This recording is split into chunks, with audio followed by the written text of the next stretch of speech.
भाषा की विनाशकारी शक्ति हथियारों से कम नहीं है। यह किसी व्यक्ति के दिमाग को नष्ट कर सकती है और यह किसी विशालकाय प्राणी को भी नेस्त नाबूंद कर सकती है। किसी की आत्मा को नष्ट करके उसे मारने का यही सार है। मैं सहमत नहीं हूं। मानसी ने अपने होंठ कसकर भींच लिए। उसकी आवाज इतनी धीमी थी कि सिर्फ वे दोनों ही सुन सकते थे। उसकी खूबसूरत आंखों में चिंता ने कार्तिक के दिल को छू लिया। युवा मास्टर कार्तिक, आपका निर्णय क्या है? लोहित ने अपने हाथ में पंखा खोला। उसकी आंखों में गहरी हत्या की तीव्र इच्छा चमक रही थी। जब तक आप सार्वजनिक रूप से डरने की बात स्वीकार करते हैं, मैं आपको मजबूर नहीं करूंगा। लोहित, आप निराश हो सकते हैं। मानसी के चेहरे पर चिंता देखकर कार्तिक ने अपना मन बदल लिया। अब रुकने का समय आ गया था। वह, एक प्रतिष्ठित अमर सम्राट, कभी इस बात की परवाह नहीं करता था कि दूसरे उसके बारे में क्या कहते हैं। वह बस यह नहीं चाहता था कि मानसी अब उसकी चिंता करे, बस इतना ही। तभी सार्थक, जो अब तक चुप था, उठा और बोला, अगर तुम जानवरों को वश में करने की प्रतियोगिता में भाग लेने को तैयार हो तो मैं तुम पर 100 और स्प्रिट स्टोन दांव पर लगाने को तैयार हूं। उसने अपना स्टोरेज बैग खाली कर दिया। उसमें ढेर सारे स्प्रिट स्टोन के अलावा एक कीमती स्प्रिट हथियार भी था। अगर तुम 1 कप चाय बनाने में लगने वाले समय तक भी टिके रह सकते हो तो ये 100 स्प्रिट स्टोन तुम्हारे हो जाएंगे। स्प्रिट स्टोन की यह गुणवत्ता पिछले वाले की तुलना में बहुत अधिक थी, जिसे देखकर असंख्य लोगों में ईर्ष्या उत्पन्न हुई। 100 स्प्रिट पत्थर, जिनकी कीमत 10 मिलियन स्वर्ण मुद्राएं थीं, किसी के लिए भी अप्रतिरोध्य थे और इन्हें प्राप्त करने में केवल 1 कप चाय बनाने जितना समय लगना था। जैसे ही कार्तिक मानसी के साथ जाने वाला था, वह अचानक रुक गया। 100 स्प्रिट स्टोन, यह तो वाकई पागलपन था। सार्थक ने ठंडे स्वर में धमकी दी, क्या तुम हमारे बीच शर्त लगाने में रुचि रखते हो? अगर तुम नहीं मानोगे तो मैं कल ही जैन परिवार का सफाया करवा दूंगा। प्रशिक्षक प्रमिला को मिस जैन की प्रतिभा की परवाह है, जैन परिवार की नहीं। इस पर ध्यान से सोचो। जैन परिवार का भाग्य तुम्हारे हाथ में है। यह धमकी बिना किसी भावना के दी गई थी, मानो जैन परिवार का सफाया करना उसके लिए आसान काम हो। अगर प्रमिला उसे दोषी ठहराती भी तो वह क्या कर लेता? क्या वह किसी अनजान व्यक्ति के लिए जैन परिवार के खिलाफ खड़ा होता? मानसी ने अपनी मुट्ठियां भींच लीं। उसका नाजुक शरीर गुस्से से कांप रहा था। इतने सारे लोगों के सामने उसने जैन परिवार का सफाया करने का ऐलान कर दिया था। रोहन ने बोलने की कोशिश की, लेकिन आरती परिवार के शिष्यों ने उसे जबरदस्ती रोक दिया। किसी ने उम्मीद नहीं की थी कि 100 राक्षसों का यह छोटा सा जमावड़ा इस हद तक बढ़ जाएगा। कार्तिक ने अपनी आंखें सिकोड़कर सार्थक पर गड़ा दीं। 1 घंटे पहले वे दोनों जान के दुश्मन बन गए थे। बहुत अच्छा, कार्तिक की आवाज गहरी थी। तुमने मुझे भड़काने में कामयाबी हासिल कर ली है। मैं तुम्हारी शर्तें मान लेता हूं, लेकिन तुम्हें नहीं पता कि आज के शब्दों ने जिनेश परिवार के लिए अंतहीन विनाश के बीज बो दिए हैं। अगर 1 साल के अंदर जिनेश परिवार का नाश नहीं हुआ तो मैं आत्महत्या कर लूंगा। 1 साल के अंदर जिनेश परिवार को बर्बाद करने की सार्वजनिक रूप से कसम खाना, कितना दुस्साहस भरा बयान। मानसी की खूबसूरत आंखों में हैरानी के भाव थे। सार्थक की आंखों में भयानक हत्या की नीयत चमक रही थी। वह दौड़कर कार्तिक को तुरंत मार डालना चाहता था।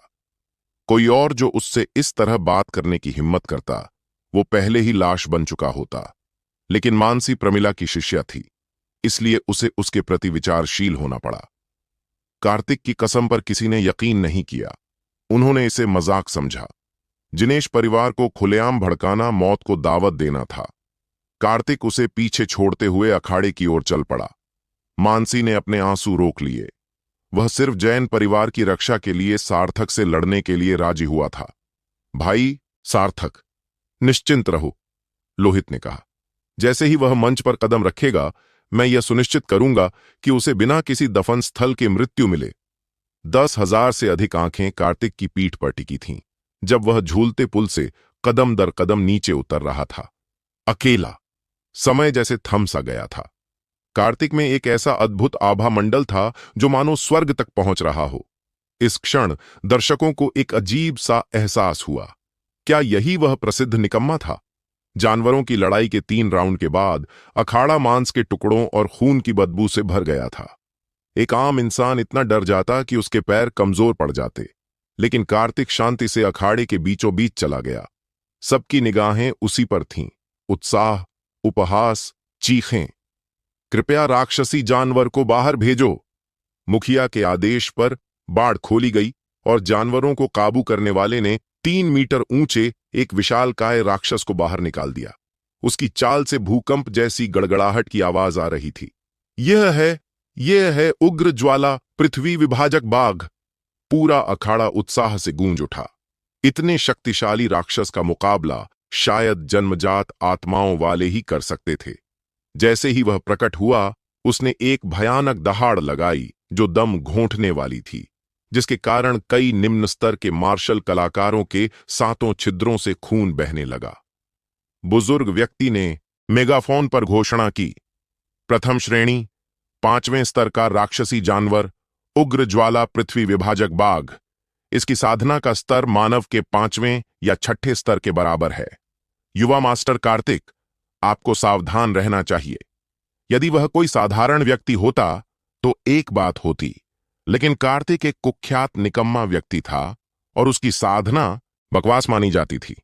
उग्र ज्वाला बाघ, जो कई दिनों से भूखा था, अखाड़े में उतर आया। उसकी आंखों में राक्षसी ऊर्जा जम गई थी। लोहित, अगर उसे कुछ हुआ तो मैं तुम्हें मार डालूंगा, मानसी ने मन ही मन सोचा।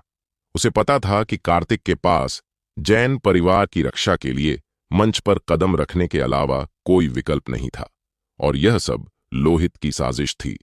अखाड़े में एक आदमी और एक जानवर की आंखें मिलीं। देखो, जानवरों को काबू करने वाला चला गया है। भीड़ में एक चीख गूंजी। प्रशिक्षक के जाने का मतलब था कि अब बाघ अपनी मर्जी से हमला करने के लिए आजाद था। यह उसे मार डालेगा। उसकी रक्षा करने वाले किसी पशुपालक के बिना यह बच्चा बर्बाद हो जाएगा। यह पांचाल परिवार की योजना थी, जानवर को छुड़ाना और फिर प्रशिक्षक का चुपचाप चले जाना। बूम! अचानक अखाड़े के चारों ओर से एक विशाल लोहे का पिंजरा उठ खड़ा हुआ, जिसने पूरे अखाड़े को जेल की तरह ढक दिया। अब न तो कार्तिक और न ही बाघ अखाड़े से बाहर निकल सकते थे। वे पिंजरे में फंस गए थे। कृपया गलतफहमी न पालें, एक उद्घोषक ने कहा। हम पिंजरा इसलिए बंद कर रहे हैं ताकि बाघ बाहर निकलकर निर्दोष लोगों को नुकसान न पहुंचाए। जब तक युवा मास्टर कार्तिक स्वेच्छा से हार मान लेते हैं, हम पिंजरा खोल देंगे। वहां उपस्थित कोई भी इस स्पष्टीकरण पर विश्वास नहीं करेगा। यह फंसे हुए जानवरों की एक सच्ची लड़ाई थी। एक आदमी और एक जानवर, दोनों एक पिंजरे में बंद, जिनमें से केवल एक ही जीवित बच सकता था। कार्तिक मुस्कुराया। उसकी नजर पांचाल परिवार के हर सदस्य के चेहरों पर घूम रही थी, उनके बदसूरत हाव भावों को अच्छी तरह याद कर रहा था। अंततः ऐसा इसलिए है क्योंकि मैं अभी बहुत कमजोर हूं, जिसके कारण हर कोई मुझे परेशान कर रहा है। स्टैंड में सदानंद ने पूछा, मास्टर प्रताप, क्या हमें उसे रोकना चाहिए? पांचाल परिवार की हरकतें हद पार कर चुकी हैं। मास्टर प्रताप हल्के से मुस्कुराए। जल्दी मत करो। क्या तुमने नहीं कहा था कि उसने मल्लियास को एक हथेली से थप्पड़ मार दिया था? उसकी ताकत कम से कम अर्जित क्षेत्र के 6ठे और 7वें स्तर के बीच होनी चाहिए। ये बाघ उसे आसानी से नहीं मार पाएगा। सदानंद चिंतित थे। अगर वह सचमुच मर जाता है तो हमारे सहयोग का क्या होगा? एक बार वह अद्भुत गोली बाजार में आ जाए तो गोल्डन मंडप को राजधानी शहर द्वारा महत्व दिया जाएगा। बस चुपचाप देखते रहो, मास्टर प्रताप ने कहा। उन्होंने कार्तिक में एक रहस्यमयी शक्ति देखी जिसे नजरअंदाज नहीं किया जा सकता था। दूसरी ओर रोहन दौड़कर अपने पिता आरती परिवार के मुखिया के पास आया और विनती की, पिताजी, वह मेरा भाई है, कृपया उसे बचा लीजिए। उसे ले जाओ, आरती परिवार के मुखिया ने परेशान होकर कहा। क्या जैन परिवार के दामाद की खातिर पांचाल परिवार को नाराज करना उचित था? खासकर तब जब पांचाल परिवार राजधानी में जिनेश परिवार के साथ नजदीकी बढ़ा रहा था। कोई भी इसे रोकने के लिए खड़ा नहीं हुआ। पृथ्वी विभाजक बाघ, जल्दी करो और उसे खा जाओ, त्रिवेदी परिवार के शिष्यों ने जोर से चिल्लाया। गर्जन! बाघ ने उग्रता से दहाड़ते हुए कार्तिक की ओर आक्रमण किया। कई लोगों ने अपनी आंखें ढक लीं, क्योंकि वे कार्तिक को निगले जाने का दृश्य सहन नहीं कर पा रहे थे। बाघ कार्तिक से केवल 1 दर्जन मीटर की दूरी पर था और करीब आता जा रहा था। उसके पीछे स्टील का पिंजरा था। एकमात्र विकल्प लड़ना था। या तो बाघ मरेगा या वह स्वयं मरेगा। मानसी ने अपने होठों को इतनी जोर से काट लिया कि खून रिसने लगा, पर उसे दर्द महसूस नहीं हुआ। बाघ का खुला हुआ मुंह इतना बड़ा था कि वह एक वयस्क को निगल सकता था। सार्थक के होठों पर मुस्कान आ गई। क्या वह पागल है? रास्ते से हट जाओ। बाघ कार्तिक से 3 मीटर की दूरी पर पहुंच चुका था। फिर भी कार्तिक ने बचने का कोई प्रयास नहीं किया। अनगिनत निगाहों के बीच बाघ ने अपने विशाल जबड़े खोले और कार्तिक के सिर पर झपट्टा, और फिर सब कुछ रुक गया। उसी क्षण उग्र पृथ्वी विभाजक बाघ अचानक रुक गया। सारी हंसी अचानक बंद हो गई। बाघ विनम्रता से कार्तिक के सामने बैठ गया और एक बिल्ली के बच्चे की तरह अपनी जीभ बाहर निकालकर हां हां की ध्वनि करते हुए कार्तिक के पैरों को चाटने लगा। कार्तिक ने हाथ बढ़ाकर बाघ के सिर पर हल्के से हाथ फेरा। बाघ आराम से जमीन पर लेट गया। उसके चेहरे पर खुशी के भाव थे। ऐसा हो ही नहीं सकता। लोहित का दिमाग पूरी तरह से खराब हो गया था। क्या यह जानवरों को वश में करने का जादू है? यह तो मुंह पर तमाचा था। पांचाल परिवार को ऐसा महसूस हुआ जैसे उनके चेहरे पर तमाचा मारा गया हो। यह जानवरों को वश में करने की असली कला थी। जानवर को स्वेच्छा से अपने अधीन करना, बजाय इसके कि उसकी कमजोरियों का फायदा उठाकर उसे अधीनता में मजबूर किया जाए। सार्थक का चेहरा बहुत उदास था। उनकी शर्त थी कि कार्तिक को सिर्फ 1 कप चाय बनाने में लगने वाले समय तक ही टिकना है। वह समय लगभग समाप्त हो रहा था। लोहित अपने पिता की ओर देख रहा था। अचानक उसके पिता ने हथेली नीचे की ओर काटी। लोहित तुरंत समझ गया और उसने परछाई में खड़े एक जानवर पालक की ओर देखा। पुकारें! अचानक छाया से एक तीर अविश्वसनीय गति से निकला। यह तीर छोटा था, लेकिन यह सीधे बाघ के शरीर में घुस गया। बाघ दर्द से कराहता हुआ उठा और गुस्से से दहाड़ने लगा। उसकी आंखें अचानक लाल हो गईं और उसका स्वभाव हिंसक हो गया। जिस जगह तीर लगा था, वहां से एक अजीब सी गैस रिस रही थी। कार्तिक बहुत करीब था और वह जानी पहचानी खुशबू उसके नथुनों में घुस गई। मतिभ्रमकारी पाउडर! उसकी आंखें सिकुड़ गईं। यह वही गंध थी। वेश्यालय में जिन लोगों ने उसे मारने की कोशिश की थी, वे भी पांचाल परिवार से ही थे। बाहरी शक्ति से प्रेरित होकर बाघ की चेतना विलुप्त हो गई और उसका साम्राज्य बढ़ता ही जा रहा था। उसकी साधना का स्तर प्रथम श्रेणी के 7वें स्तर तक पहुंच गया। निकम्मा, आखिरकार मरने वाला है, लोहित ने खुशी से सोचा। बाघ पहले से 10 गुना अधिक शक्तिशाली बल के साथ कार्तिक की ओर बढ़ा। वे कार्तिक से केवल 2 मीटर की दूरी पर पहुंच चुके थे। बचने के लिए बहुत देर हो चुकी थी।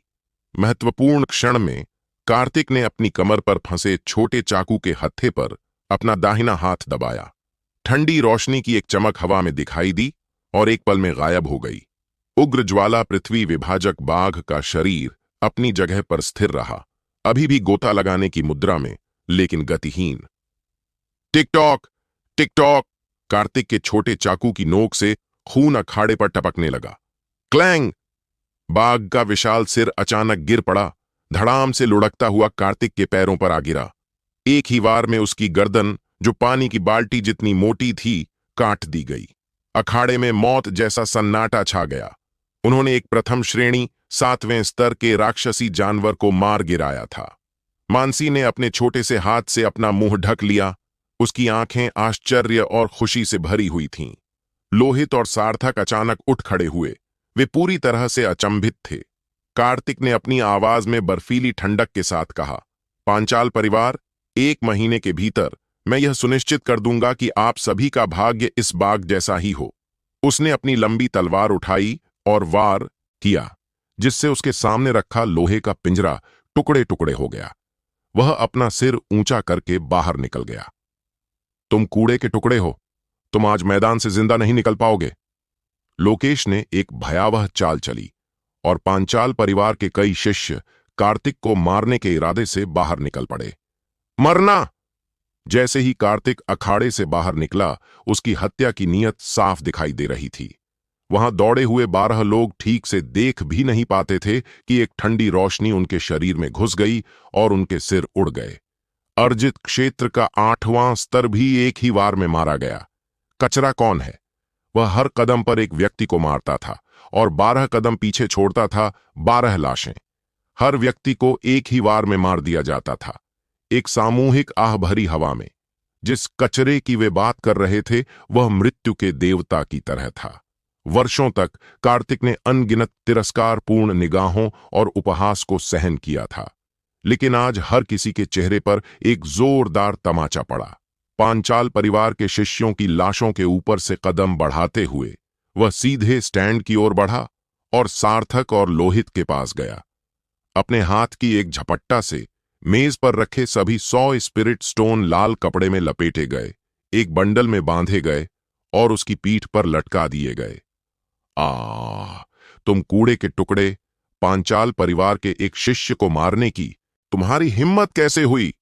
लोहित सदमे से उभर गया और उसने कार्तिक पर हथेली से वार किया। लोहित, तुमने हिम्मत की है आगे बढ़ने की। मानसी लड़खड़ा गई। उसने अपनी जन्मजात आत्मा को बुलाकर कार्तिक का रास्ता रोक दिया, जिससे कार्तिक का दिल गर्म हो गया। वह अभी भी उसकी परवाह करती थी। सैकड़ों पांचाल परिवार के शिष्य और त्रिवेदी परिवार के शिष्य आगे बढ़े। दृश्य अत्यंत तनावपूर्ण था। एक महायुद्ध छिड़ने वाला था। और तब मास्टर प्रताप, जो अब तक चुप थे, अचानक खड़े हो गए। उनकी आभा मजबूत होती जा रही थी, जो आधे चरण वाले मज्जा सफाई क्षेत्र तक पहुंच गई। पैट्रियार्क पांचाल, लोकेश, क्या आप कृपया इस बूढ़े आदमी को कुछ सम्मान दे सकते हैं और उन्हें जाने दे सकते हैं? मास्टर प्रताप के आगमन से लोकेश के चेहरे पर भाव बदल गया। गोल्डन मंडप सांसारिक मामलों से दूर रहता था। वह एक निकम्मे की खातिर पांचाल परिवार का विरोध क्यों करेगा? किसी भी परिवार के दीर्घकालिक विकास के लिए गोलियों की आपूर्ति के बिना काम नहीं चल सकता, और गोल्डन मंडप ने कांगड़ा शहर के गोली उद्योग पर लगभग एकाधिकार कर लिया था।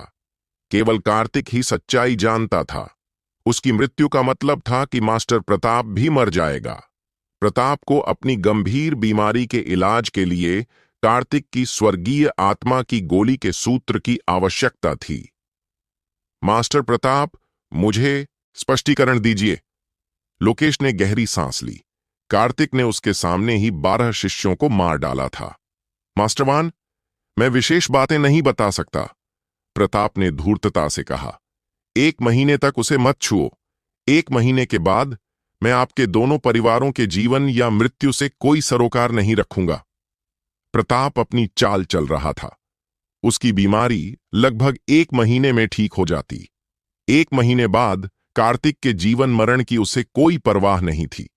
उसने न तो पांचाल परिवार को पूरी तरह से नाराज किया और न ही कार्तिक को बचाने में नाकाम रहा। लोकेश ने अपनी हत्या की नीयत को शांत किया। गोल्डन मंडप को नाराज करने से पांचाल परिवार को कोई फायदा नहीं होता। ठीक है, मैं आज मास्टर प्रताप को सम्मान दूंगा। 1 महीने बाद मैं खुद उनके दरवाजे पर आऊंगा और उनका सिर मरोड़ दूंगा। अनगिनत लोगों की चौकस निगाहों के सामने कार्तिक और मानसी अखाड़े से निकलकर सड़कों पर गायब हो गए। गाड़ी में मानसी ने सबसे पहले बात की। तुम मुझसे और कितनी बातें छिपा रहे हो? वह जबरदस्त प्रहार तो मैं भी नहीं कर सकती थी। आप क्या जानना चाहते हैं? कार्तिक ने एक आत्मा पत्थर निकाला और साधना करने लगा। शुद्ध आध्यात्मिक ऊर्जा उसके शरीर में प्रवाहित हुई। मास्टर प्रताप, हमारी मदद क्यों करेंगे? मानसी ने पूछा। गुप्त। और आपके साधना स्तर का क्या मामला है? कुछ दिन पहले तो तुम बिल्कुल बेकार थे। गुप्त। कार्तिक का जवाब सिर्फ 2 शब्दों में था, जिससे मानसी को इतना गुस्सा आया कि वह पागल होने वाली थी। 1 घंटे बाद वे सुरक्षित रूप से जैन परिवार के पास लौट आए। पांचाल परिवार ने रास्ते में उन पर कोई घात नहीं लगाया। मास्टर प्रताप ने उन्हें चेतावनी दी थी कि अगर कार्तिक को कुछ हुआ तो पांचाल परिवार की गोलियों की आपूर्ति बंद कर दी जाएगी। मानसी के पिता जयंत जब वापस लौटे और उन्होंने पूरी कहानी सुनी तो वे क्रोध से भर गए। यह तो बहुत ही अपमानजनक है। क्या वे सचमुच सोचते हैं कि मुझ जयंत को धमकाना आसान है? पूरे हॉल में हत्या की गहरी नीयत छा गई। हमारे पास 1 महीना बचा है। जयंत ने अपना गुस्सा शांत किया। हमें ठीक से तैयारी करनी होगी। रात में कार्तिक ने तुरंत आत्मा के पत्थर निकाले, 50 मानसी को और 50 जयंत को दिए, ताकि वे जल्द से जल्द अपनी शक्ति बढ़ा सकें। शेष में से उसने एक आत्मा एकत्रीकरण की व्यवस्था स्थापित करने के लिए 30 का उपयोग किया। समय किसी का इंतजार नहीं करता। मेरिडियन कंटिन्यूएशन पिल को परिष्कृत करने से पहले मुझे अर्जित क्षेत्र के 9वें स्तर के शिखर तक पहुंचना होगा। जैसे ही व्यवस्था सक्रिय हुई, चारों दिशाओं से आध्यात्मिक ऊर्जा का एक विशाल भंडार उसके छोटे से आंगन में इकट्ठा हो गया। कार्तिक ने आदिम भक्षण स्वर्ग तकनीक को सक्रिय किया और उन्मत्तता पूर्वक साधना करने लगा। यह सघन आध्यात्मिक ऊर्जा तरल पदार्थ की तरह थी। जल्द ही कांगड़ा शहर के अन्य परिवारों ने इसे महसूस किया। क्या हो रहा है? आध्यात्मिक ऊर्जा कमजोर लग रही है, आरती परिवार के एक शिष्य ने कहा। ऐसा लग रहा था कि कांगड़ा शहर की आध्यात्मिक ऊर्जा रहस्यमय तरीके से गायब हो रही थी, सीधे कार्तिक के आंगन में। 3 घंटे बाद कार्तिक ने अपनी मेरिडियंस को 2 गुना चौड़ा कर लिया था। उसने 3 स्वर्गीय आत्मा की गोलियां डालीं और एक ही बार में अर्जित क्षेत्र के 7वें स्तर तक पहुंच गया। तभी भक्षण स्वर्ग के हंडे के अंदर का तरल पदार्थ बाहर निकल आया। 6 रहस्यमयी बूंदें। जैसे ही ये बूंदें उसके ऊर्जा केंद्र में गिरीं, उसके पूरे शरीर में भूकंप आ गया। उसका ऊर्जा केंद्र रूपांतरित होने लगा और अधिक प्राचीन, विशाल और आदिम आभा से भर गया। उसकी सच्ची ऊर्जा अब आदिम सच्ची क्यूई बन गई थी, जो साधारण सच्ची ऊर्जा से 10 गुना अधिक शक्तिशाली थी। सफलता? वह रुका नहीं। उसने और गोलियां और आत्मा पत्थर निगले। आधिकालीन सच्ची क्यूई एक तेज बहती नदी की तरह उसकी मेरिडियन में उमड़ पड़ी। परसों के क्षेत्र के 8वें स्तर पर पहुंचते हुए पूरे 2 दिनों तक बिना सोए या आराम किए उसने साधना की और अपने क्षेत्र को अर्जित क्षेत्र के 8वें स्तर के शिखर पर स्थिर किया। अब केवल 1 दिन बचा था। उसने अपना सारा प्रयास स्वर्गीय आत्मा की गोली को परिष्कृत करने पर केंद्रित कर दिया। 5वां दिन तय समय पर आ गया। जैसे ही जैन परिवार का गेट खुला, सदानंद पहले से ही बाहर खड़ा था। जब सदानंद कार्तिक के आंगन में पहुंचा तो उसकी आंखें अविश्वास से चौड़ी हो गईं। उसके सामने खड़ा जंगली आदमी कोई और नहीं, बल्कि वही युवा स्वामी कार्तिक था। 3 दिन और 3 रात तक वह बिना सोए या आराम किए साधना और कीमिया में लगा रहा था। क्या मेरे द्वारा मंगाई गई औषधीय जड़ी बूटियां आ गई हैं? कार्तिक ने पूछा। वे लगभग शहर के द्वार पर पहुंच गई हैं, सदानंद ने जवाब दिया। ये 500 स्वर्गीय आत्मा गोलियां हैं। अगली खेप 10 दिनों में लेने के लिए तैयार हो जाएगी। कार्तिक ने गोलियों से भरी दर्जनों चीनी मिट्टी की बोतलें निकालीं। सदानंद ने एक बोतल खोली, एक गोली मुंह में डाली। एक बढ़िया अमृत। उसकी आंखें बदल गईं। वह जल्दी से वहां से चला गया। कल ही गोल्डन मंडप ने पूरे कांगड़ा शहर को सूचित किया था कि आज एक नया अमृत उपलब्ध होगा। 1 घंटे बाद जब कार्तिक अंततः गोल्डन मंडप में घुसा तो उस सुबह उसके द्वारा लाई गई 500 गोलियां एक ही सुबह में बिक गईं। स्वर्गीय आत्मा की गोली का प्रकट होना पूरे कांगड़ा शहर में फैल गया। जो मार्शल कलाकार गोलियां खरीदने में असफल रहे, वे काउंटर पर जोरदार प्रहार कर रहे थे। गोल्डन मंडप के पुराने अमृत की एक भी शीशी नहीं बिकी। इसका मतलब था कि कार्तिक के बिना गोल्डन मंडप के पास कोई आर्थिक आय नहीं थी। कार्तिक ने भीड़ को अनदेखा किया और सीधे काउंटर पर गया। मैं 9 यांग फल और क्रिम्सन स्पिरिट घास लेने आया हूं। ये दोनों औषधीय जड़ी बूटियां उसकी मेरिडियन कंटिन्यूएशन पिल को परिष्कृत करने के लिए आवश्यक थीं। युवा मास्टर कार्तिक, कृपया एक क्षण प्रतीक्षा करें, नौकर ने कहा। गोल्डन मंडप में पिछली बार हुए उपद्रव के बाद ये नौकर ऊपर से तो विनम्र थे, लेकिन उनकी आंखों में नफरत थी। इसी बीच कीमिया कक्ष में मास्टर प्रताप स्वर्गीय आत्मा की गोली की नकल करने में बार बार असफल हो रहे थे। नहीं, मास्टर प्रताप ने थकान से कहा, हमें इसका पता लगाने के लिए 1 महीने का समय चाहिए। यदि हमारे पास केवल 1 महीना है तो क्या हम उसकी दया पर निर्भर नहीं होंगे? वे कार्तिक के नुस्खे के बिना असहाय थे। जब कार्तिक काउंटर पर इंतजार कर रहा था, तभी गेट के बाहर से लोगों का एक समूह अंदर घुस आया। मैं आपके मैनेजर से मिलना चाहता हूं और क्रिम्सन सन फ्रूट लाना चाहता हूं। वे नगर प्रभु के भवन से आए लोग थे, कांगड़ा शहर के सच्चे स्वामी। मुझे बहुत अफसोस है, नौकर ने उस नौकर ने कहा जिसे कार्तिक ने पहले अपमानित किया था। उसने जानबूझकर घृणा फैलाते हुए कहा, हमारे गोल्डन मंडप में आज सिर्फ एक 9 यांग फल उपलब्ध था और उसे यंग मास्टर कार्तिक ने पहले ही खरीद लिया है। उसने आसानी से सारा दोष कार्तिक पर मढ़ दिया। वह जानता था कि नगर स्वामी की बेटी पर यिन बिच्छू राक्षस ने हमला किया था और केवल 9 यांग फल ही बुरी ऊर्जा को दूर कर सकते थे। नगर प्रभु के भवन में सभी की निगाहें कार्तिक की ओर मुड़ गईं। अग्रणी व्यक्ति कमांडर अहमद आगे बढ़ा। वह एक अर्धचरणीय जन्मजात लोक साधक था। मुझे परवाह नहीं है कि आप कौन हैं, 9 यांग फल सौंप दें और हमारा सिटी लॉर्ड का भवन इसे 2 गुनी कीमत पर खरीद लेगा। कार्तिक को यह आज्ञाकारी स्वर पसंद नहीं आया। मेरिडियन रिन्यूअल पिल को परिष्कृत करने के लिए आधा फल पर्याप्त था। अगर वे विनम्रता से पूछते तो वह आधा देने पर विचार कर सकता था, बिक्री के लिए नहीं। कार्तिक ने 2 ठंडे शब्दों में स्पष्ट इनकार कर दिया। तुम्हारी हिम्मत है कि तुम नगर प्रभु के भवन को अस्वीकार कर दो? वह आदमी गुस्से से आग बबूला हो गया। कमांडर अहमद, आइए इस विषय पर बातचीत करें। मैनेजर ने बीच बचाव करने की कोशिश की। हट जाओ, कमांडर ने मैनेजर को एक थप्पड़ मारा। कमांडर, एक पहरेदार ने कहा, उसके साथ शब्दों को क्यों बर्बाद कर रहे हो? उसे मार डालो। जैसे ही वे कार्रवाई करने ही वाले थे, पीछे वाले हॉल से सदानंद प्रकट हुआ। वह कार्तिक को स्वर्गीय आत्मा की गोली के बारे में बात करने के लिए बुलाने आया था। जब उसने स्थिति को समझा तो वह एक भयंकर आंतरिक संघर्ष में पड़ गया। अभी कार्तिक मर नहीं सकता था। वह गोल्डन मंडप की कमाई का जरिया था और उनके पास वह नुस्खा था जिसकी उन्हें सख्त जरूरत थी। कमांडर अहमद, सदानंद ने अनिच्छा से कहा, यंग मास्टर कार्तिक हमारे गोल्डन मंडप के अतिथि हैं। यदि आप 9 यांग फल चाहते हैं तो आप आज ऑर्डर दे सकते हैं और यह 5 दिनों में वितरित किया जाएगा। एक आमंत्रणपूर्ण इशारा करते हुए कार्तिक कमांडर अहमद और उसके आदमियों को पीछे छोड़ते हुए पिछले हॉल में चला गया। टकराना! कमांडर ने गुस्से में काउंटर पर जोर से मुक्का मारा, जिससे वह टुकड़े टुकड़े हो गया। वे गोल्डन मंडप पर धावा बोलने की हिम्मत नहीं कर सके। चलो, बाहर जाकर इंतजार करते हैं। जैसे ही यह बच्चा आएगा हम तुरंत 9 यांग फल छीन लेंगे। निजी कमरे में मास्टर प्रताप ने कार्तिक का अभिवादन किया।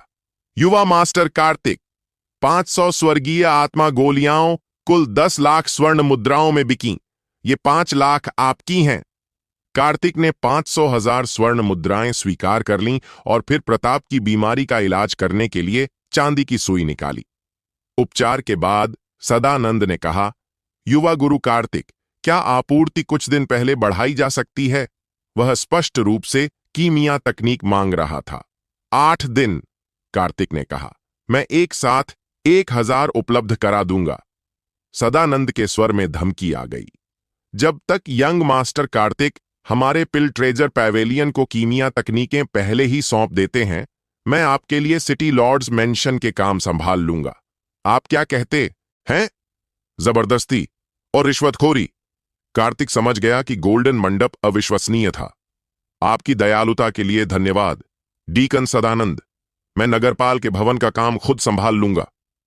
यह कहकर वह खड़ा हो गया और बाहर निकल गया। उसे जल्द से जल्द जन्मजात क्षेत्र में पहुंचना था। जैसे ही वह गोल्डन मंडप से बाहर निकला, भीड़ ने फुसफुसाया, यह बच्चा ज्यादा दिन नहीं जिएगा। इसने नगर प्रभु के भवन को अपमानित किया है।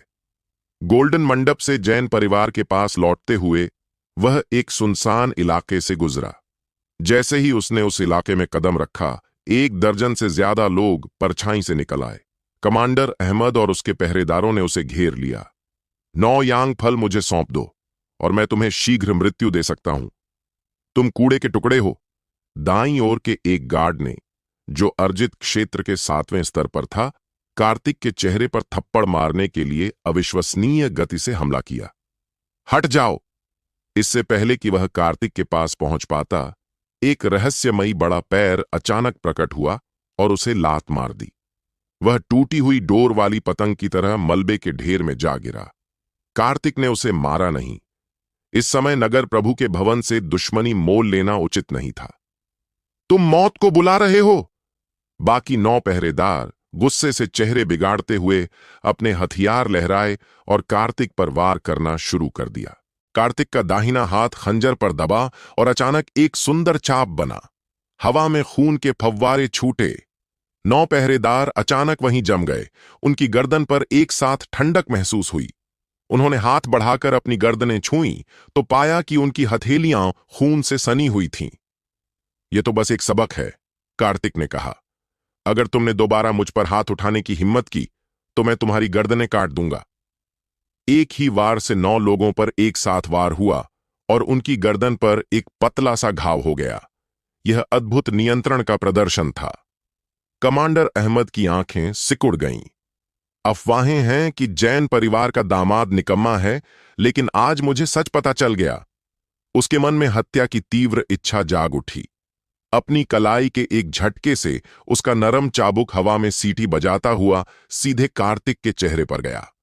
पीछे हटने के बजाय कार्तिक आगे बढ़ा। लगातार 7 सितारे छोड़ते हुए वह लगातार 7 कदम चलते हुए कमांडर अहमद के सामने प्रकट हुआ। तुम बहुत धीमे हो। मार्शल आर्ट की दुनिया में सफलता पाने का एकमात्र तरीका गति ही है। कार्तिक की तलवारबाजी ने गति को उसकी सीमा तक पहुंचा दिया। उसका शरीर हवा में उछला और कमांडर अहमद के पीछे उतर गया। कमांडर अहमद डर गया।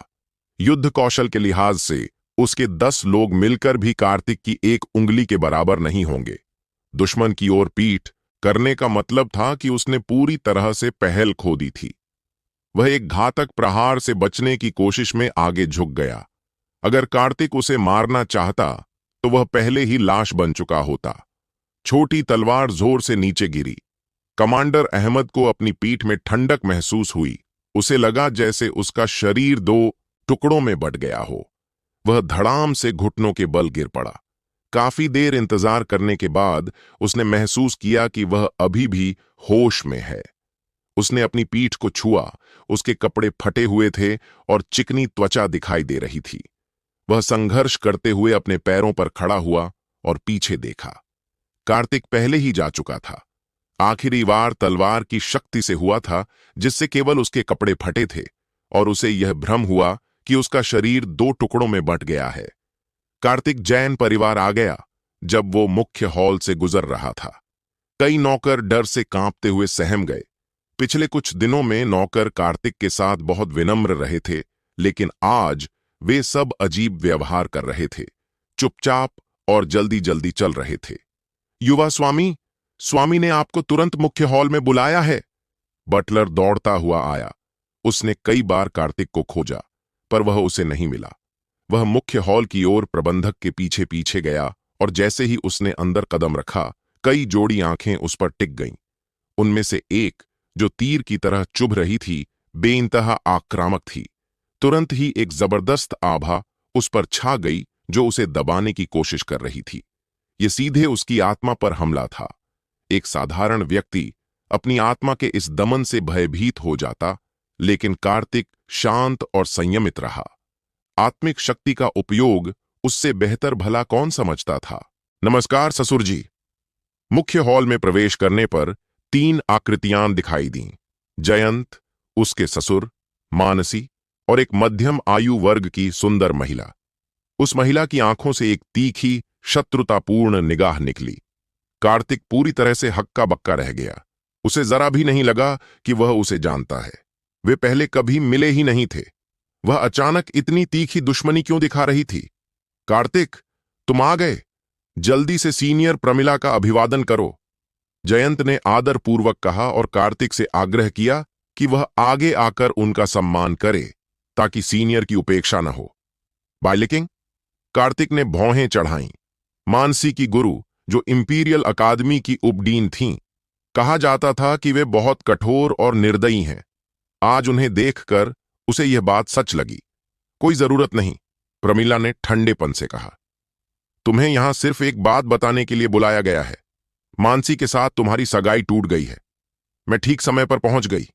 मानसी ने अपना कौमार्य नहीं खोया है। उसे जरूर मानसी की शादी की खबर मिली होगी और वह तुरंत यहां पहुंची होगी। यह देखने के बाद कि मानसी अभी भी कुंवारी है, उसने राहत की सांस ली। जैसा कि उनके बीच सहमति हुई थी, मानसी को वर्ष के अंत में होने वाली प्रवेश परीक्षा के लिए इंपीरियल अकादमी जाना था।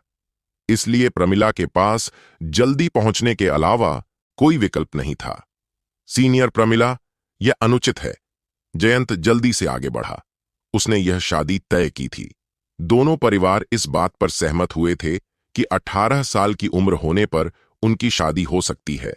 वे इतनी आसानी से सगाई कैसे तोड़ सकते थे? इसमें कुछ भी गलत नहीं है। तो फिर बात पक्की हो गई। मानसी में असाधारण प्रतिभा है। उसका शरीर हमारी इंपीरियल अकादमी के जेड मेडन हार्ट सूत्र की साधना के लिए सबसे उपयुक्त है। हम किसी निकम्मे व्यक्ति को उसका भविष्य बर्बाद नहीं करने दे सकते। आने से पहले ही उन्होंने कार्तिक की पहचान की जांच कर ली थी, जो कांगड़ा शहर में एक कुख्यात बदमाश था। कार्तिक को निकम्मा और मानसी का पति होने के अयोग्य बताकर उसका खुलेआम मजाक उड़ाना अविश्वसनीय रूप से निर्दयी था। यह उन दोनों को जबरन अलग करना था। पूरी प्रक्रिया के दौरान कार्तिक ने एक शब्द भी नहीं कहा, लेकिन वह इसका मतलब समझ गया। वह बस खुद को बेकार समझ रहा था, मानसी को पीछे धकेल रहा था और उसके उज्जवल भविष्य को बर्बाद कर रहा था। उसने मानसी को देखते हुए सोचा, यह जानना महत्वपूर्ण था कि यह प्रमिला का विचार था या उसका अपना। क्या तुम भी यही सोचती हो? कार्तिक की स्पष्ट निगाहें मानसी के खूबसूरत चेहरे पर पड़ीं, क्योंकि वह उसके जवाब का इंतजार कर रहा था। मानसी का चेहरा पीला पड़ गया। उसने कभी उम्मीद नहीं की थी कि उसकी मालकिन ऐसा कुछ कहेगी। उसने कार्तिक के साथ अपने वैवाहिक रिश्ते से कभी इनकार नहीं किया था और उसने कभी नहीं सोचा था कि एक दिन वह सगाई तोड़ देगी। उसे लगा कि यह ठीक है। इससे न तो उसके पिता का वचन भंग होता है और न ही उसकी साधना में बाधा आती है। दोनों के बीच संबंध संतुलित रहते हैं और सभी शांति से रहते हैं। मैं नहीं चाहती थी। मानसी उथल पुथल की स्थिति में थी। वह कार्तिक की नग्न और ज्वलंत आंखों से नजरें नहीं मिला पा रही थी, जिससे वह पूरी तरह से हतप्रभ रह गई। यह जवाब बिल्कुल वैसा ही था जैसा कार्तिक को उम्मीद थी। सारे विचार उसके सामने बैठी उस खूबसूरत महिला के थे और वही थी जिसने उनके विवाह समझौते में जबरदस्ती दखलंदाजी की थी। तुम्हें अब मानसी से पूछने की जरूरत नहीं है। आज से तुम पति पत्नी नहीं हो। प्रमिला के हाथ में एक विवाह अनुबंध प्रकट हुआ। दबाते ही अनुबंध अनगिनत टुकड़ों में बिखर गया और जमीन पर बिखर गया। मास्टर, नहीं। मानसी ने उसे रोकने की कोशिश की, लेकिन बहुत देर हो चुकी थी। उसके गालों पर 2 साफ आंसू बह निकले।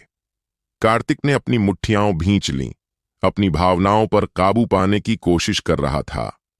इस दुष्ट औरत ने मानसी के साथ उसकी सगाई तोड़ दी थी। हालांकि वे असल में पति पत्नी नहीं थे, फिर भी नाम के लिए वे पति पत्नी थे, जो उसकी गरिमा को कुचलने के बराबर था। अगर सगाई टूटनी भी थी तो इसका प्रस्ताव मानसी को रखना चाहिए था, न कि उसे। सब कुछ बहुत तेजी से हुआ।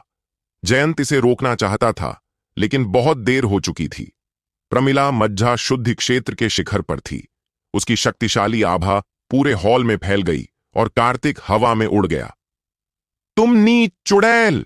कार्तिक जमीन पर घुटनों के बल गिर गया। उसके मुंह के कोने से खून बह रहा था। एक दिन मैं तुम्हें घुटनों के बल बैठकर यह स्वीकार करवाऊंगा कि आज तुमने जो कुछ भी किया वह गलत था। उसे खुद से नफरत हो रही थी कि वह इतना कमजोर है, अपनी सगाई भी नहीं निभा पा रहा है और जबरदस्ती उससे नाता तोड़ लिया गया है। मानसी के प्रति उसकी भावनाएं विशेष रूप से गहरी नहीं थीं। यह सम्मान का मामला था जिसे बेरहमी से कुचला गया था। तुमने मेरा अपमान करने की हिम्मत की। मेरा विश्वास करो, मैं तुम्हें अभी एक ही वार में मार डालूंगी। उसके जैसी शक्तिशाली हस्ती के लिए अर्जित क्षेत्र के साधक को मारना चींटी को कुचलने जैसा था। एक भयानक तूफान ने हथेली का निशान बनाया जो कार्तिक के सिर पर आकर गिरा। एक बार जब वह गिर गया तो मौत निश्चित थी। मालिक, कृपया उसे मत मारो। मानसी अचानक प्रमिला के सामने घुटनों के बल बैठ गई और उसे कार्तिक को न मारने की विनती करने लगी। मैं आज मानसी की खातिर तुम्हारी जान बख्श दूंगी, लेकिन अब से तुम कूड़े का एक टुकड़ा बन जाओगे। उसकी आस्तीन के एक झटके से ऊर्जा समाप्त हो गई और कार्तिक के सिर पर दबा हुआ हथेली का निशान गायब हो गया। पफ! मुंह से खून ठूकते हुए कार्तिक की आंखें किसी प्राचीन क्रूर जानवर की तरह चमक उठीं। वह आज की घटनाओं को याद रखने के लिए दृढ़ संकल्पित होकर खड़ा हो गया।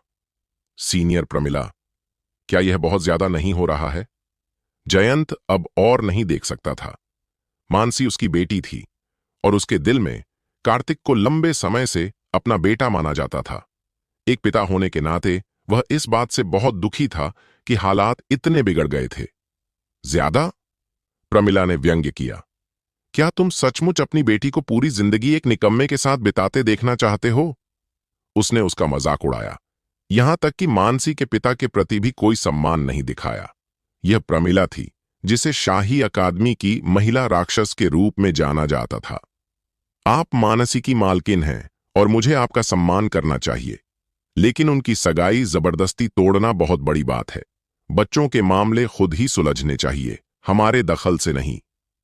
जयंत ने जो कहा उसमें कुछ भी गलत नहीं था। बुजुर्गों को युवा पीढ़ी के मामलों में हस्तक्षेप नहीं करना चाहिए। तुम मुझे सिखा रहे हो कि चीजें कैसे की जाती हैं। पूरे हॉल में हड्डियां कंपा देने वाली ठंड छा गई थी, लेकिन उसकी आंखों में केवल मानसी थी। जैसा कि कार्तिक ने सोचा था, अगर जैन परिवार का सफाया भी हो जाए तो भी प्रमिला जैन परिवार के लिए खड़ी नहीं होगी। उसका यही मतलब था, क्योंकि वह प्रमिला के चरित्र को अच्छी तरह समझता था। ससुर जी, अब और कुछ कहने की जरूरत नहीं है। आज उसने जो कुछ खोया है उसे मैं भविष्य में 10 गुना करके वापस पाऊंगा और उन्हें बताऊंगा कि उनका आज का फैसला कितना मूर्खतापूर्ण था। कार्तिक ने अपने ससुर को बीच में रोकते हुए कहा कि वे बात करना बंद करें। मुझे आशा है कि मैं वह दिन देख सकूंगी। प्रमिला ठंडी हंसी। 18 साल की उम्र में वह अभी तक जन्मजात आत्मा के दायरे में नहीं पहुंचा था। अगर उसे शाही अकादमी में रखा जाता तो उसे कचरा समझा जाता। हॉल में सन्नाटा छा गया, कोई भी नहीं बोला। मानसी अपनी जगह पर लौट आई, उसका चेहरा पीला पड़ गया था। मुझे खेद है, मेरा ऐसा करने का इरादा नहीं था। मानसी कार्तिक के पास गई। उसकी आवाज मुश्किल से सुनाई दे रही थी, उसकी आंखों में आंसू आ गए थे और उसने अपने होंठ काट लिए, अपनी सिसकियों को रोकने की कोशिश कर रही थी। इससे तुम्हारा कोई लेना देना नहीं है। इंपीरियल अकादमी जाओ और लगन से साधना करो। ज्यादा देर नहीं है जब मैं तुम्हें ढूंढने आऊंगा और इस बूढ़ी डायन को बताऊंगा कि उसने आज जो कुछ भी किया वह कितना बेतुका और अज्ञानतापूर्ण था। कार्तिक ने मानसी को दिलासा देते हुए कहा कि वह दबाव महसूस न करे। यह सिर्फ एक विवाह अनुबंध था और इसे फाड़ने का मतलब यह नहीं है कि उनके बीच यह पूरी तरह से खत्म हो गया है। जैसे ही उसने बोलना खत्म किया, प्रमिला की हत्या की नीयत और तेज हो गई। उसने अपनी हत्या की नीयत दबा ली। वह सचमुच कार्तिक को थप्पड़ मारकर मार डालना चाहती थी। मास्टर, वह बहुत अच्छी इंसान है, कृपया उसे बूढ़ी डायन मत कहिए। प्रमिला मानसी से बहुत प्यार करती है, लेकिन बाहरी लोगों के प्रति ठंडी और निर्दयी है। अच्छा, कार्तिक ने व्यंग्य किया। साधना का अर्थ इच्छाओं से मुक्त होना और अपने सच्चे स्वरूप की खोज करना होना चाहिए। यह विचार कि 7 भावनाओं और 6 इच्छाओं को त्याग कर कोई महान ताओ के शिखर तक पहुंच सकता है, पूरी तरह हास्यास्पद है। प्रमिला द्वारा 7 भावनाओं को बुझाने वाली हृदय विधि की साधना ने उसके व्यक्तित्व में भारी बदलाव ला दिया था, जिससे वह एकाकी और उदासीन हो गई। कार्तिक एक ही नजर में उसकी असलियत समझ गया, जिससे प्रमिला की नजर जहरीले कांटे की तरह सीधे कार्तिक पर पड़ गई। उसे कैसे पता चला? देर हो रही है। मानसी, अपना सामान पैक करो और मेरे साथ कांगड़ा शहर छोड़ दो, ताकि हम अकादमी में अपनी पढ़ाई जल्दी शुरू कर सकें और बहुत सारी कक्षाएं छूटने से बच सकें। उन्होंने अधीरता से कहा। वे अब एक क्षण भी कांगड़ा शहर में नहीं रुकना चाहती थीं तथा जितनी जल्दी हो सके इंपीरियल अकादमी वापस जाना चाहती थीं। सीनियर प्रमिला, आप कुछ और दिन जैन परिवार के घर पर क्यों नहीं रुकते? मैं एक अच्छा मेजबान बनने की पूरी कोशिश करूंगा। खैर, वह मानसी की मालकिन है और जयंत को अभी भी उसके साथ अच्छे संबंध बनाए रखने की जरूरत है। आज की घटनाओं ने कार्तिक को सबसे ज्यादा चोट पहुंचाई है। कोई बात नहीं, शायद किसी और समय। जल्दी करो और तैयार हो जाओ। मैं शहर के फाटक के बाहर तुम्हारा इंतजार करूंगी। प्रमिला के बोलने के बाद उसका शरीर टिमटिमाया और जैन परिवार को छोड़कर मुख्य हॉल से गायब हो गया। मुख्य हॉल में सिर्फ वे तीनों ही बचे थे। जयंत ने एक व्यंग्यात्मक मुस्कान दी, कार्तिक के कंधे पर थपथपाया और एक कड़वी मुस्कान प्रकट की। ससुर जी, मुझे कुछ काम है, इसलिए मैं अब वापस जाऊंगा। उसे किसी दिलासे की जरूरत नहीं है। कार्तिक की पीछे हटती हुई आकृति को देखते हुए जयंत ने एक लंबी आह भरी। मानसी, कार्तिक पिछले कुछ दिनों में बहुत बदल गया है और उसकी साधना में भी काफी सुधार हुआ है। अपनी सगाई आसानी से मत तोड़ो, समय सब कुछ साबित कर देगा। जयंत ने गंभीरता से कहा कि उन्होंने अनगिनत लोगों को देखा है और पिछले कुछ दिनों में कार्तिक के परिवर्तनों को देखा है। पिताजी, मुझे पता है। मानसी ने सिर हिलाया। अखाड़े का दृश्य उसे बहुत प्रभावित कर गया था। वह सचमुच बदल गया था। अब वह शांत था, उसकी नजरों में समझदारी थी और उसके कामों में स्थिरता थी। एकेडमी में पहुंचकर पूरी लगन से पढ़ाई करना और सबकी उम्मीदों पर पानी मत फेरना। पारिवारिक मामलों की चिंता मत करना, मार्लिनी और मैं उन्हें संभाल लेंगे, जयंत ने गंभीरता से कहा। अपने घर वापस आकर कार्तिक कुछ देर कमरे में बैठा विचारों में डूबा रहा। उसने एक गहरी सांस ली और उसकी आंखों में एक दृढ़ निश्चयी चमक चमक उठी। एक छोटी सी बाधा मेरे आत्मविश्वास को नहीं तोड़ सकती। मैं मेरिडियन रीजनरेटिंग पिल को परिष्कृत करना जारी रखूंगा। नगर प्रभु का भवन। कमांडर अहमद एक घुटने के बल बैठ गया। उनके सामने बैंगनी रंग का लबादा पहने एक अधेड़ उम्र का आदमी खड़ा था, जिसके चेहरे पर गंभीर भाव थे। शहर के स्वामी, आपको हमारे साथ न्याय करना होगा। हम सभी उस छोटे जानवर द्वारा धोखा खा गए हैं। वह बिल्कुल भी बेकार नहीं है। नगर स्वामी के भवन का प्रतिष्ठित प्रथम श्रेणी का रक्षक शोकाकुल नाक भौं सिकोड़ते हुए फटे पुराने कपड़ों में लौटा, जबकि अन्य रक्षकों की गर्दन पर घाव थे। दूसरे पक्ष ने दया दिखाई थी। क्या आप जो कह रहे हैं वह सच है? कांगड़ा शहर के स्वामी, जिनका वास्तविक नाम पुरुषोत्तम है, 20 वर्षों से कांगड़ा शहर का प्रबंधन कर रहे थे। यह बिल्कुल सच है। वे सभी इसकी गवाही दे सकते हैं। मुख्य हॉल के बाहर 10 गार्ड घुटने टेक कर बैठे थे, जो अंदर जाने के लिए अयोग्य थे। उनके दाहिने हाथ उनकी गर्दन को ढके हुए थे। यह एक शर्मनाक बात थी। पिता, पर्दे के पीछे से एक पुरुष और एक महिला निकले। महिला जवान थी, लगभग 20 साल की, जबकि पुरुष 50 साल से ऊपर का, टेढ़ी नाक और भयंकर रूप वाला। उस महिला का नाम सुमन था, जो पुरुषोत्तम की सबसे छोटी बेटी थी। उसने 2 साल पहले इंपीरियल अकादमी में दाखिला लिया था। उसके बगल में खड़ा बूढ़ा आदमी रुपेश कुमार था, जो इंपीरियल अकादमी में एक वरिष्ठ प्रशिक्षक था। उसका दर्जा प्रमिला जितना ऊंचा तो नहीं था, लेकिन कम भी नहीं था। जो लोग किसी गुरु के शिष्य बन सकते हैं, वे सभी असाधारण रूप से प्रतिभाशाली होते हैं। इंपीरियल अकादमी के अधिकांश छात्रों को अपनी साधना पर ही निर्भर रहना पड़ता है। मजबूत पृष्ठभूमि के समर्थन के बिना अकादमी में कोई भी प्रगति करना कठिन है। सुमन, तुम्हारे शरीर में बुरी ऊर्जा कैसी है? पुरुषोत्तम ने चिंता से पूछा। उसकी अभिव्यक्ति बदल रही थी। अब मैं बिल्कुल ठीक हूं। मुझे गुरु का शुक्रिया अदा करना है कि उन्होंने राजधानी से इतनी दूर आकर मुझे ये 9 यांग फल लाए। सुमन ने रूपेश कुमार को प्रणाम करते हुए कहा। घर लौटते समय वह प्रशिक्षण के लिए सनसेट माउंटेन गई और एक शक्तिशाली यिन बिच्छू राक्षस ने उस पर हमला कर दिया। उसे यिन बुराई ने झड़ दे दिया था और केवल सबसे शक्तिशाली यांग ऊर्जा वाली दवा ही उसे ठीक कर सकती थी। एक ओर उन्होंने कांगड़ा शहर में सबसे शक्तिशाली और यांगटोन वाली औषधीय जड़ी बूटियों की खोज के लिए लोगों को भेजा, और दूसरी ओर वे अपने स्वामी रूपेश कुमार को यह बताने के लिए दिन रात राजधानी शहर की ओर दौड़े। बुरी आत्माओं को अंततः दूर कर दिया गया था और कुछ दिनों के आराम के बाद वह ठीक हो जाएंगी। प्रोफेसर रूपेश, आपका बहुत बहुत शुक्रिया। मैं आपका तहे दिल से शुक्रिया अदा करता हूं।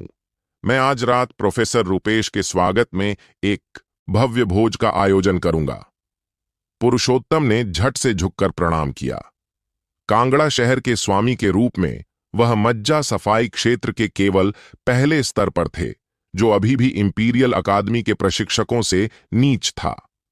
भगवान पुरु बहुत दयालु हैं। सुमन अस्वस्थ है और उसके स्वामी के रूप में मैं निश्चित रूप से चुपचाप नहीं रह सकता।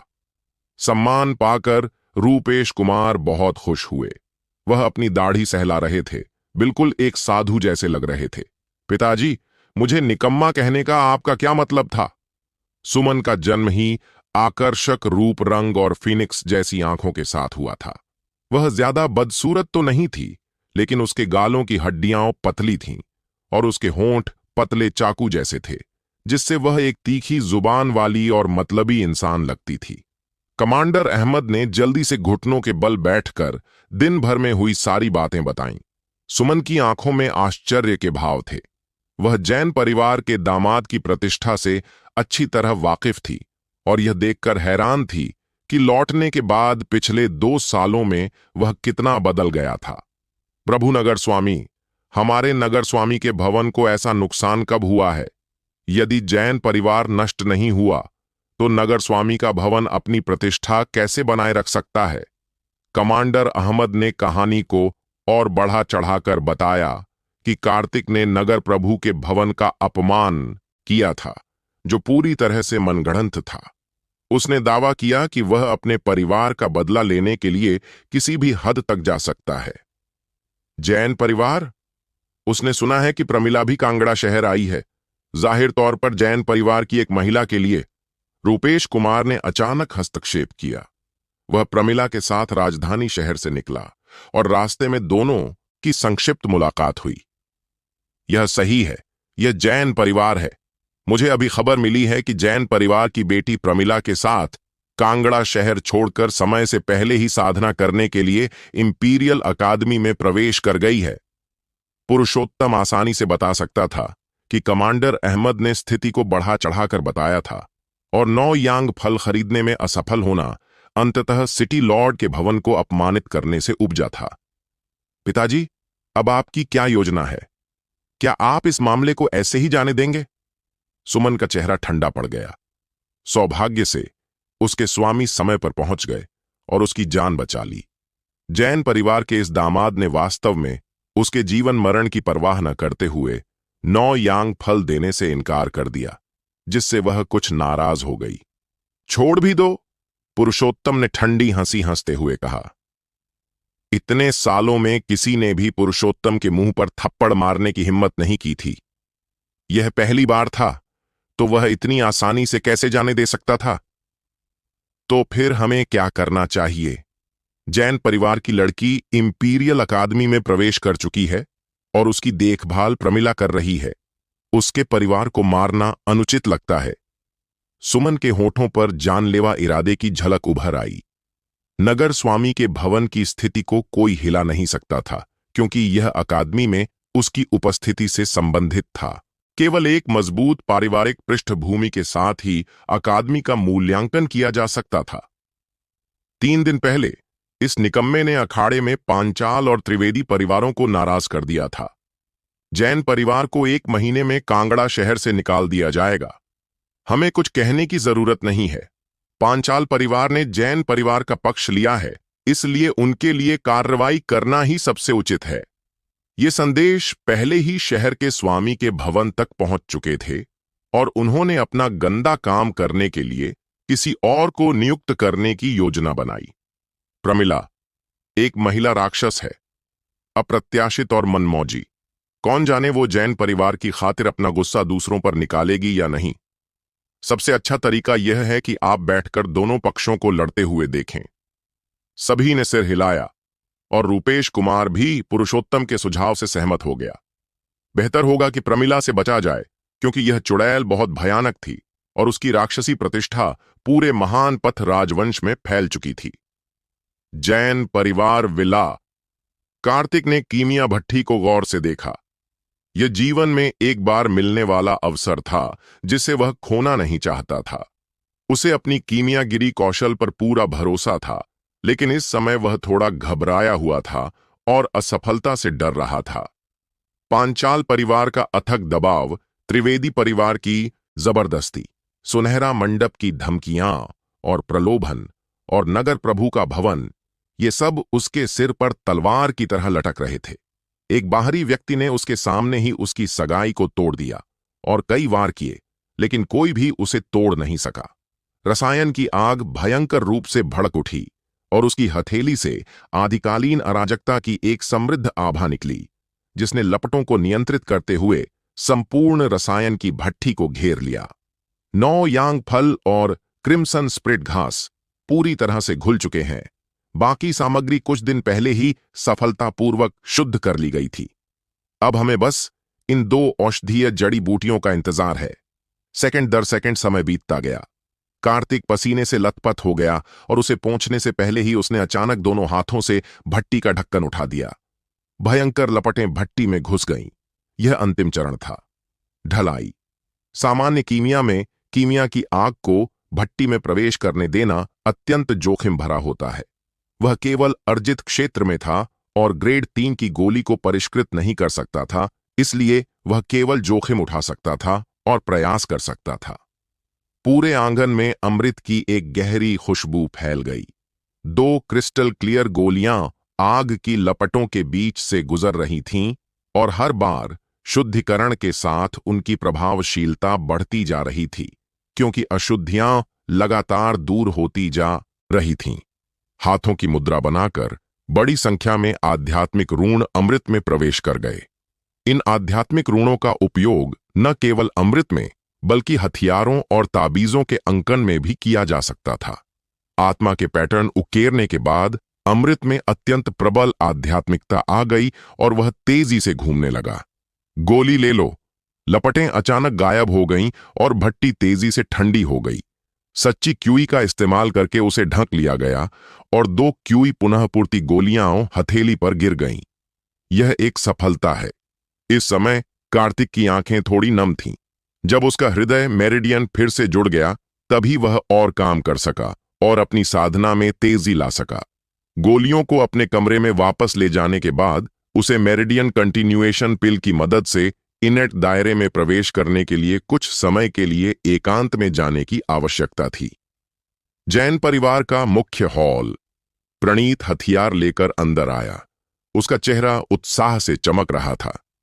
पिछले कुछ दिनों में हथियारों की कार्यशाला की वजह से जयंत के बाल काफी सफेद हो गए हैं। हथियारों की कार्यशाला का कारोबार दिन ब दिन बिगड़ता जा रहा है और लगभग घाटे में जा रहा है। अगर कोई बदलाव नहीं किया गया तो पांचाल परिवार की मदद के बिना जैन परिवार अपने आप ही बिखर जाएगा। गुरुजी, ये नए बने हथियार हैं, कृपया देखिए। प्रणीत 10 हथियार लेकर आया तथा रहस्य उजागर होने से बचाने के लिए उन्हें नीले कपड़े में लपेट दिया, जिससे राहगीरों को पता न चले कि वह क्या लेकर आया है। हाल ही में परिवार के खर्च में भारी कमी आई है और कई गार्डों ने जैन परिवार में अपने पदों से इस्तीफा दे दिया है और 3 अन्य परिवारों में स्थानांतरित हो गए हैं, जिससे जैन पर परिवार की स्थिति में गिरावट आई है। प्रणीत, तुमने बहुत मेहनत की है, पहले इसे यहां रखो। जयंत ने हाथ हिलाकर उसे पहले इसे नीचे रखने को कहा। हाल ही में हथियार कार्यशाला के सभी कारीगरों ने छुट्टी ले ली है, लेकिन प्रणीत अभी भी नई हथियार बनाने की तकनीकें सीख रहा है। पिछले कुछ दिनों में कई लोगों ने उसका मजाक उड़ाया है, क्योंकि उन्हें लगता है कि वह खुद को ज्यादा आंक रहा है। एक साधारण हथियार बनाने वाला प्रशिक्षु भला कौन सी उन्नत हथियार बनाने की तकनीकें विकसित कर सकता है? मास्टर, कृपया एक नजर डालें। उसके गुरु ने उसे हथियार बनाने की एक नई तकनीक सीखने के लिए 3 दिन का समय दिया था। वह लगभग बिना रुके काम करता रहा। उसकी आंखों के नीचे काले घेरे थे, लेकिन उसकी आंखें इतनी चमकीली थीं कि वह अपनी खुशी को रोक नहीं पा रहा था। जयंत पिछले कुछ दिनों से प्रणीत के प्रदर्शन पर नजर रखे हुए थे और उसे निखारने पर ध्यान दे रहे थे। वह अपनी जगह से नीचे उतरे, एक लंबी तलवार निकाली और ठंडी रोशनी की एक चमक निकली। साथ ही उसमें से तलवार की ऊर्जा की एक किरण भी निकली। यह अभी अभी इसे ठंडी हवा और तलवार की ऊर्जा को रोकने के लिए नीले कपड़े में लपेटा गया था, लेकिन जैसे ही इसे खींचा गया, इसने एक तेज आभा जारी की। कितनी तेज तलवार है! इसमें तो चेतना का अंश भी है। उसकी तलवार के एक झटके से दूर स्थित मेजें और कुर्सियां तलवार की ऊर्जा से क्षतिग्रस्त होकर टुकड़े टुकड़े हो गईं। इस तलवार की गुणवत्ता लगभग किसी आध्यात्मिक हथियार के बराबर थी। केवल 1000 परिष्कृत इस्पात ही ऐसा करतब दिखा सकता था। प्रणीत, ये हथियार कहां से आए? जयंत ने प्रणीत का कंधा पकड़ लिया।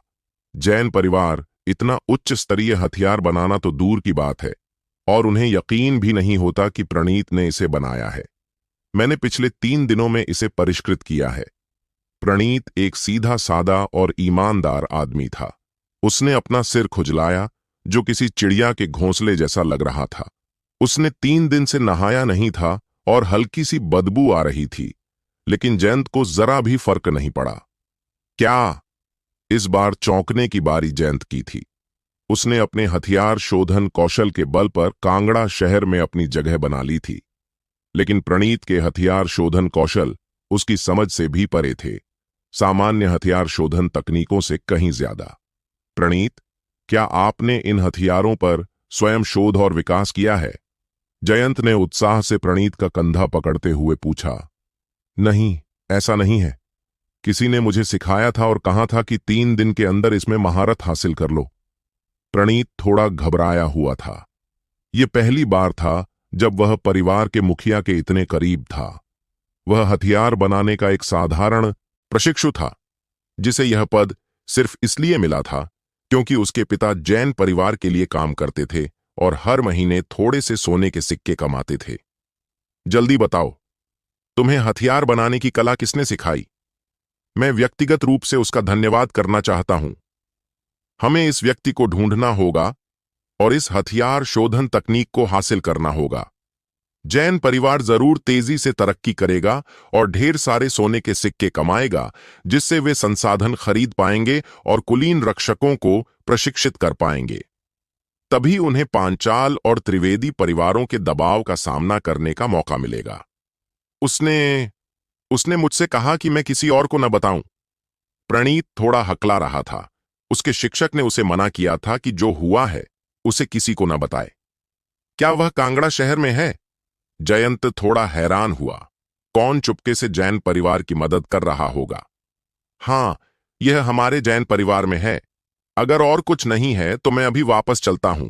कृपया परिवार के मुखिया से कहिए कि वह यह म्यान युवा स्वामी को दे दें। यह कहते हुए उसने सावधानी से अपनी छाती से एक सुंदर म्यान निकाला।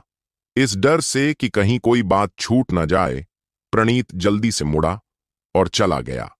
उसके सीधे साधे व्यक्तित्व का मतलब था कि अगर जयंत ने जरा भी दबाव डाला तो वह जरूर बोल ही देगा। प्रणीत, अब आप हमारे जैन परिवार के मुख्य हथियार शोधक हैं।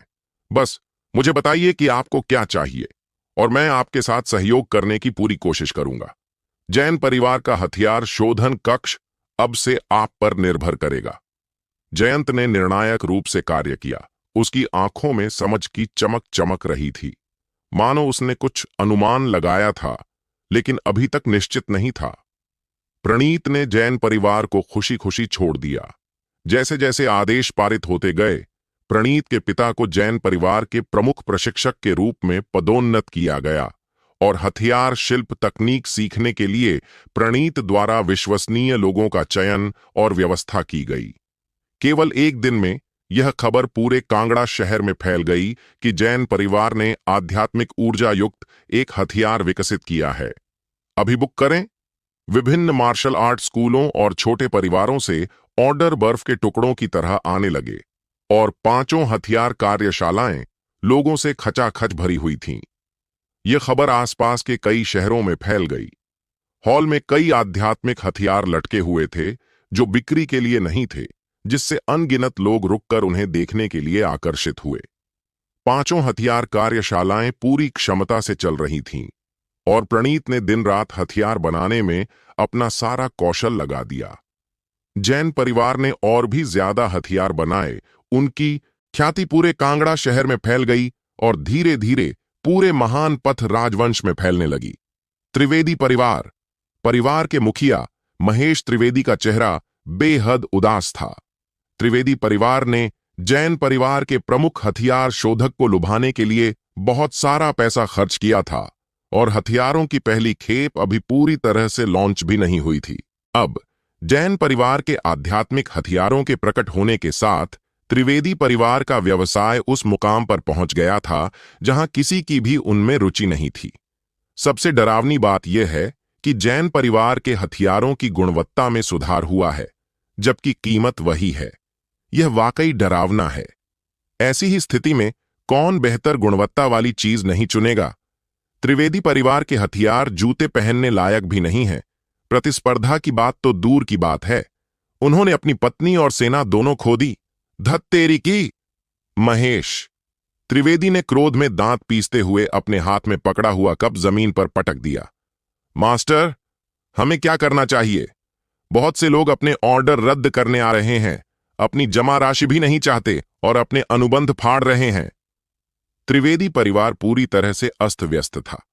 उन्होंने अनगिनत संसाधन खर्च करके कई हथियार शोधन कार्यशालाएं बनाई थीं, लेकिन आधिकारिक तौर पर खुलने से पहले ही वे बंद होने वाली थीं। यह त्रिवेदी परिवार के लिए अचानक आघात जैसा था, जिससे सब स्तब्ध रह गए। यही कारण है कि कार्तिक चाहता था कि प्रणीत 3 दिनों के भीतर इसका पता लगा ले, ताकि त्रिवेदी परिवार को सांस लेने का मौका न मिले। जैन परिवार के हथियार बनाने वाले उस्ताद को पाने में बस 5-6 दिन लगते हैं। हथियारों की कार्यशाला बनाने में भी समय लगता है और हथियार बनाने में भी। जब तक आप सब कुछ व्यवस्थित कर लेते हैं, तब तक आपको पता चलेगा कि यह सब एक बड़ा मजाक है। अपना काम खत्म करने के बाद जयंत उठे और कार्तिक के आंगन की ओर चल पड़े। हथियार कार्यशाला पटरी पर है और मानसी ने साधना के लिए इंपीरियल अकादमी में प्रवेश किया है। उसे केवल कार्तिक की चिंता है। 3 दिनों तक कार्तिक घर के अंदर ही रहा और प्रबंधक द्वारा लाया गया भोजन आंगन में रखा गया। हमें हृदय मेरिडियन को ठीक करने के लिए हर संभव प्रयास करना चाहिए। इसमें कोई विचलन नहीं होना चाहिए। 3 दिन बाद अपनी शक्तिशाली आत्मिक शक्ति पर भरोसा करते हुए उसने हृदय की आखिरी मेरिडियन को फिर से जोड़ दिया। उसके शरीर के भीतर से शक्ति का एक उभार फूट पड़ा, जिससे एक गैस बन गई जो पूरे वातावरण में फैल गई। कमरे के अंदर की मेजें और कुर्सियां उलटी पड़ी थीं और जब उसकी साधना का स्तर अर्जित क्षेत्र के 9वें स्तर के शिखर पर पहुंच गया था, तब भी उसने रुकने का कोई संकेत नहीं दिखाया। उसके हाथों ने एक रहस्यमयी मुहर बना ली और आंगन के ऊपर से आध्यात्मिक ऊर्जा तेजी से घर में प्रवेश कर गई। छत के ऊपर एक विशाल भंवर दिखाई दिया, जिसके चारों ओर आध्यात्मिक ऊर्जा एक कीप की तरह घूम रही थी। जयंत के आंगन में पहुंचने से पहले ही उसके चेहरे पर भय का भाव उभर आया। पूरे जैन परिवार के परिसर से ऊपर की आध्यात्मिक ऊर्जा तेजी से उनकी ओर प्रवाहित हो रही थी। आखिर हुआ क्या था? पिछले कुछ दिनों से नौकरों ने खबर दी है कि जैन परिवार के निवास के ऊपर की आध्यात्मिक ऊर्जा रहस्यमय तरीके से गायब हो गई है। यह है। आंगन का द्वार खोलकर अंदर खड़े होने पर जयंत एक समृद्ध आध्यात्मिक आभा से घिर गया। उसकी आंखों में अविश्वास झलक रहा था। वह इस आंगन में बहुत कम आता था। पहले कार्तिक एक शरारती लड़का था और नौकर उसे नापसंद करते थे। वह इस इलाके में अकेला रहता था, इसीलिए यहां काफी शांति थी। यह बच्चा क्या कर रहा है? क्या वह जैन परिवार की सारी आध्यात्मिक ऊर्जा को खत्म करने की कोशिश कर रहा है? जयंत को संरचनाओं का कुछ ज्ञान था और वह जानता था कि इस आंगन में जरूर कुछ अजीब होगा। यहां आत्माओं को आकर्षित करने के लिए कोई रहस्यमय संरचना जरूर बनाई गई होगी। यहां तक कि आरती परिवार, जो अपनी संरचनाओं के लिए प्रसिद्ध था, शायद ऐसा नहीं कर सकता था। तब इससे भी अधिक भयावह बात घटित हुई। संपूर्ण कांगड़ा शहर की आध्यात्मिक ऊर्जा इस दिशा में एकत्रित हो रही थी तथा आध्यात्मिक वर्षा में परिवर्तित होकर जैन परिवार के आकाश पर बरस रही थी। वनस्पति की बेतहाशा वृद्धि ने पूरे कांगड़ा शहर को आश्चर्यचकित कर दिया। किसने अपनी साधना स्तर को तोड़ा और इस आश्चर्यजनक घटना को जन्म दिया? बहुत से लोग सड़क पर दिखाई दिए, जो जैन परिवार के ऊपर आकाश की ओर देख रहे थे। यह जानना चाहते थे कि जैन परिवार क्या कर रहा था, इतनी आध्यात्मिक ऊर्जा लूट रहा था। कार्तिक के कमरे से एक भयानक जन्मजात आत्मा बाहर निकली, जिससे जयंत लड़खड़ा गया। अगर हम पानी को सहज आध्यात्मिक ऊर्जा के रूपक के रूप में इस्तेमाल करें तो आम लोगों के लिए आगे बढ़ना पानी की एक बूंद के समान है, जबकि प्रतिभाशाली लोगों के लिए यह मूसलाधार बारिश के समान है। अचानक फूटी सहज आध्यात्मिक ऊर्जा किसी बाढ़ या किसी क्रूर जानवर के समान थी, जिसने आत्मा शुद्धिकरण क्षेत्र को पीछे धकेल दिया। कोई भयभीत क्यों न हो, क्या यह दायरे को तोड़ने के कारण हुआ? जयंत थोड़ा घबरा रहा था। वह दरवाजा खोलकर अंदर जाकर देखना चाहता था, लेकिन दरवाजे पर एक बोर्ड लगा था जिस पर लिखा था, परेशान न करें। यहां तक कि वह भी आसानी से अंदर जाने की हिम्मत नहीं कर पा रहा था, क्योंकि यही उसकी सफलता का निर्णायक क्षण था। यदि कोई अतिक्रमण भी करता तो कार्तिक ने तैयारी कर रखी थी। कमरे के अंदर एक भयावह व्यवस्था स्थापित कर रखी थी, ताकि जो भी अंदर प्रवेश करे वह अपना होश खो बैठे। सहज आत्मा मूसलाधार बारिश की तरह जमीन पर टूट पड़ी और एक के बाद एक गूंजती हुई लगभग मूर्त ध्वनियां उत्पन्न हुईं। अगर यह जन्मजात क्षेत्र तक पहुंच जाए तो यह सचमुच असाधारण होगा। वह आंगन से बाहर निकल गया और कुछ जानकारी लीक होने से रोकने के लिए कई आदेश जारी किए, जिसमें यह तथ्य भी शामिल था कि कार्तिक ने इनेट दायरे में सेंध लगाई थी। जाने से पहले उसने आंगन की ओर देखा। जमीन पर ढेर सारी औषधीय जड़ी बूटियां बिखरी पड़ी थीं, जो पहले सिर्फ एक अनुमान था, अब उसके मन में पुष्ट हो गया था। क्या यह संयोग था कि